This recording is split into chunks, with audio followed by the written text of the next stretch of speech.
Dis à celui qui est à côté de toi, bienvenue à la conférence de l'Université des Hauts. Et je te confirme que cette conférence sera très dense et intense. Donc tu as intérêt à ne pas rater les autres jours. Alléluia.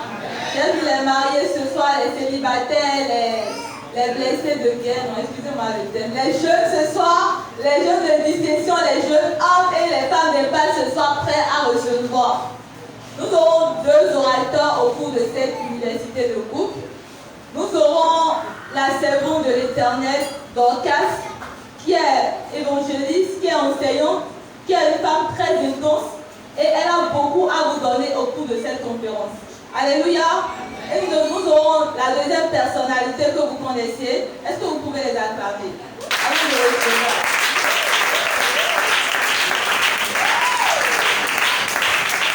Qui est notre père, le révérend Christ Mabiala, l'international et le top révérend Christ Mabiala que nous connaissons tous. Alléluia. Alléluia. Bon, les bonnes choses vont commencer. J'ai vu les gens sont très impatients pour cette première soirée. Alléluia.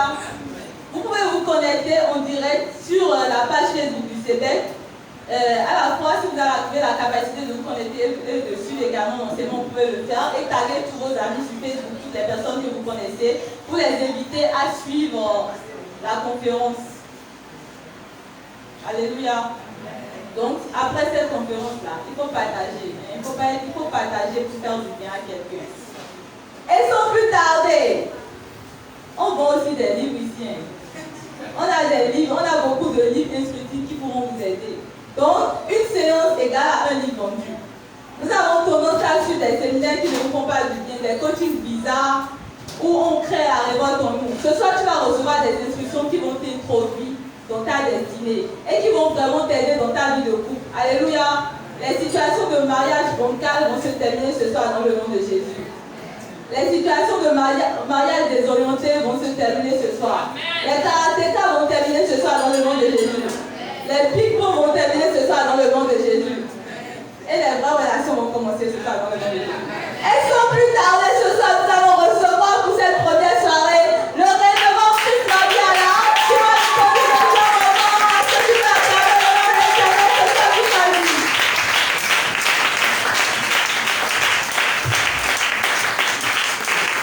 Amen. Amen. Merci de m'avoir acclamé. Je veux encore acclamer le Seigneur.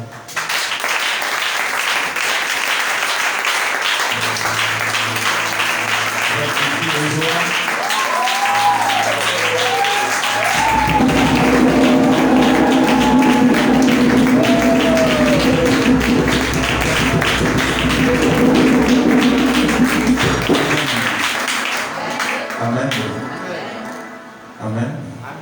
Vous savez, on peut avoir les meilleures clés pour réussir, mais quand on n'a pas l'esprit de vie qui emmène à la réussite, on ne peut pas réussir. Et celui qui détient l'esprit de vie qui fait réussir, c'est Dieu qui nous donne ça par Jésus-Christ. C'est pourquoi je veux t'entendre acclamer le Seigneur.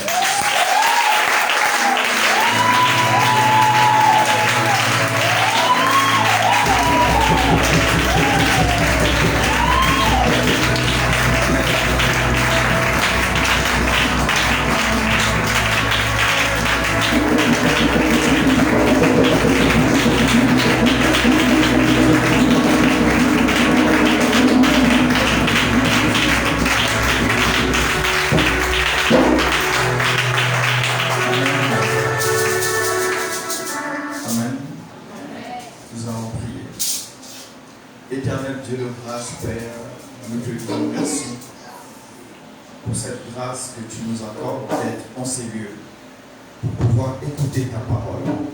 Père, quand toi tu enseignes, nous sommes transformés.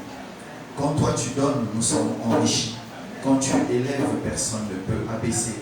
Et quand tu lis, personne ne peut détacher. C'est pourquoi, Seigneur, ce soir, nous nous soumettons encore à toi. Nous voulons être nourris de ta parole. Cette parole qui comporte la vie dont nous avons besoin pour atteindre les objectifs pour lesquels tu nous as mis sur cette terre. Père, parle à chaque cœur, parle à chaque conscience, parle à chaque vie, parle à chaque homme. afin que, Seigneur, tous, nous puissions réussir ce que nous avons décidé d'accomplir sur cette terre. Béni sois-tu dans le nom de Jésus, nous avons prié. Amen. Nous pouvons nous asseoir dans la présence du Seigneur. Bienvenue dans cette conférence sur les couples qui a pour terme général vaincre les limitations des couples. Amen. Parce que les couples ont beaucoup de limitations et pour beaucoup d'entre nous, nous avons expérimenté ça. Au début, tu as petit ami, vous faites 6 mois, vous faites 8 mois. Après, chacun prend son chemin parce qu'il y a beaucoup d'incompatibilité. Amen. Amen. Amen. Et au fur et à mesure, pour ceux qui se sont mariés, ils se sont mariés avec toutes ces décadences et ça produit ce que ça doit produire aujourd'hui. Et nous avons beaucoup de gens qui sont malheureux.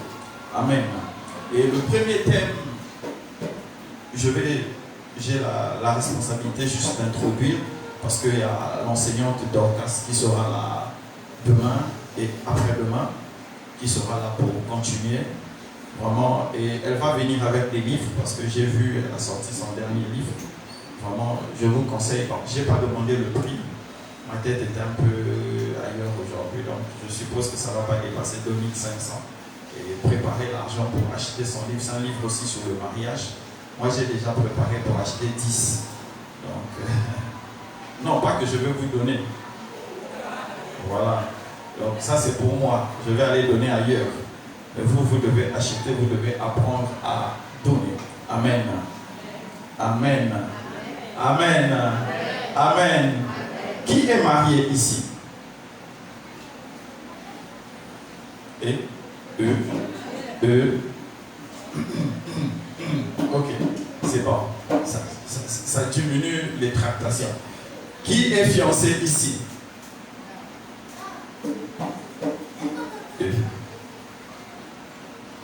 Ok.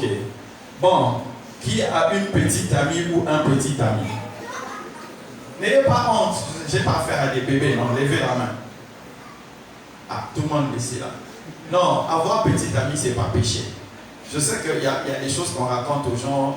Aujourd'hui, c'est devenu compliqué. Avoir petit ami, c'est pas un péché. C'est coucher avec petit ami qui est péché. La différence est nette.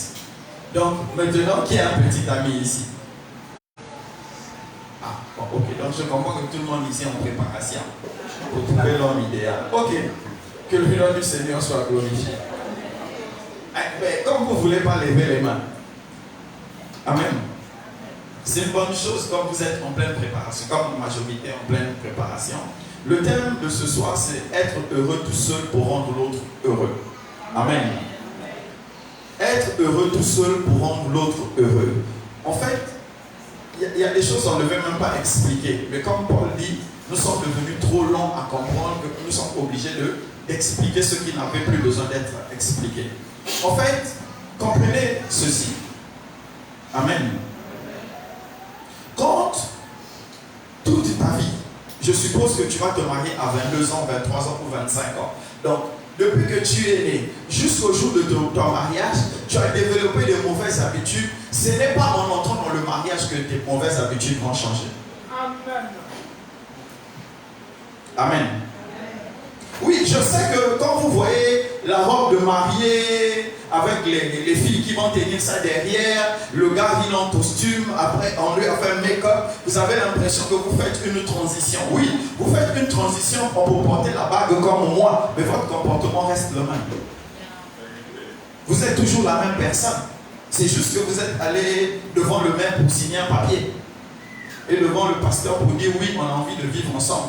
Mais il y aura la bagarre, les coups de poing et les autres. Amen. Voilà, c'est ce qu'on est en train de dire ici. Il faut que nous puissions comprendre que pour se marier, il faut se préparer. Et pour avoir un mariage heureux, il faut travailler à ce que le mariage soit heureux. Amen. Si tu es avec moi, acclame le Seigneur.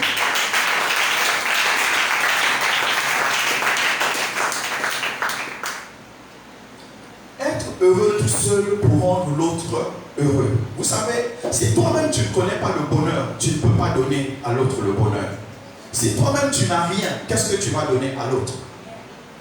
Vous savez, le premier point que je veux soulever, c'est se libérer des pauvretés.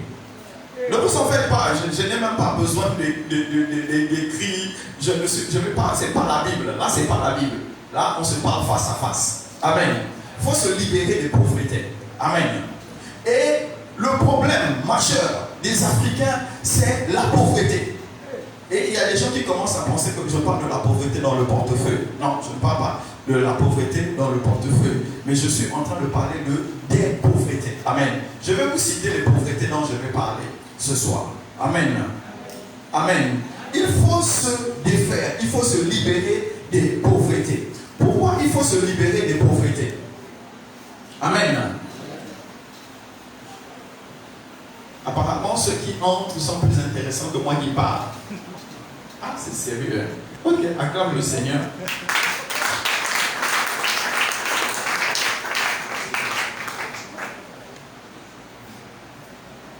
Qu'est-ce que Dieu dit à propos de la pauvreté?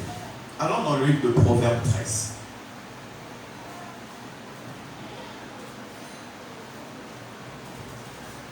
Proverbe 13, le verset 18.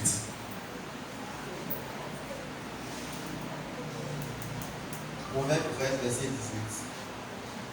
La pauvreté et la honte sont le partage de celui qui rejette la correction.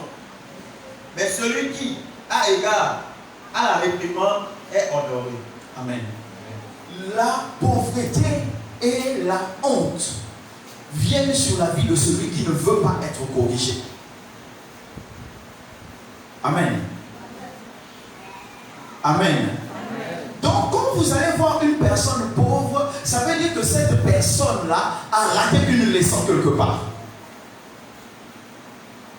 Ou bien elle n'a pas voulu fournir l'effort quelque part. C'est pourquoi cette personne se trouve dans cette situation. Vous savez, il y a des situations qu'on appelle des situations de transition. Mais il y a des gens qui ont fait de la situation de transition la situation éternelle et indéfinie. Amen. C'est pour ça que nous devons sortir de là. Amen. Et je disais, il faut se défaire des pauvretés. La première pauvreté dont il faut se défaire, c'est la pauvreté spirituelle. Amen. Amen. Avant que je parle de la pauvreté spirituelle, je vais d'abord rapidement parler du mariage. Le mariage est un projet à deux. Amen. Quoique le papa ou les oncles ou les tantes, je ne sais pas, prennent, comment on appelle ça, la dot. Ça, c'est leur dû. Mais ils ne sont pas dans le projet. Le mariage, c'est un projet à deux. C'est deux personnes qui se mettent ensemble, qui veulent atteindre un objectif. Et cet objectif-là, c'est vivre heureux. Amen. Sauf si quelqu'un décide de se marier avec une autre personne et décide de vivre malheureuse.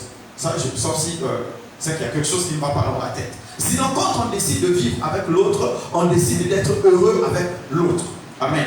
Donc le mariage est un projet à deux qui va nous permettre de vivre le bonheur ensemble. Amen. Ou bien de bâtir un bonheur ensemble. Amen. Donc si vous ne comprenez pas déjà cette notion, vous avez déjà un problème quand vous allez entrer dans le mariage ou bien si vous êtes dans le mariage. Amen. Donc je vais commencer par la première notion de pauvreté dont il faut se libérer. Il faut se libérer de la pauvreté spirituelle. Pourquoi il faut se libérer de la pauvreté spirituelle? Parce que tout être humain a en lui ce désir d'adorer Dieu. Amen. Amen.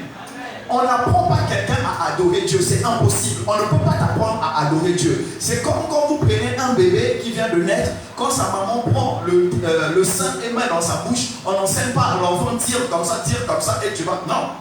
Automatiquement, quand ça entre dans sa bouche, il sait qu'il faut tirer. Pourquoi? Parce qu'il est génétiquement programmé pour t'aider. Que ce soit le biberon, que ce soit le sein, l'enfant est génétiquement programmé pour cela. Et c'est comme nous, quand Dieu nous a créés, il nous a programmés pour l'adorer.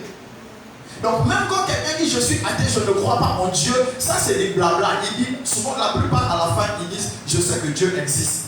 Personne au milieu de nous n'est né pour dire que lui ne connaît pas Dieu. Il peut décider de ne pas adorer Dieu, mais il sait au fond de lui que Dieu existe. Amen. Amen. Donc la première pauvreté dont il faut se défaire, c'est la pauvreté spirituelle. Et la pauvreté spirituelle n'a que 3 dimensions. Prier, lire la parole de Dieu. Amen. Amen. Et la 3e, c'est recevoir la révélation de Dieu. Amen. Amen. Je vais parler, je suppose qu'ici,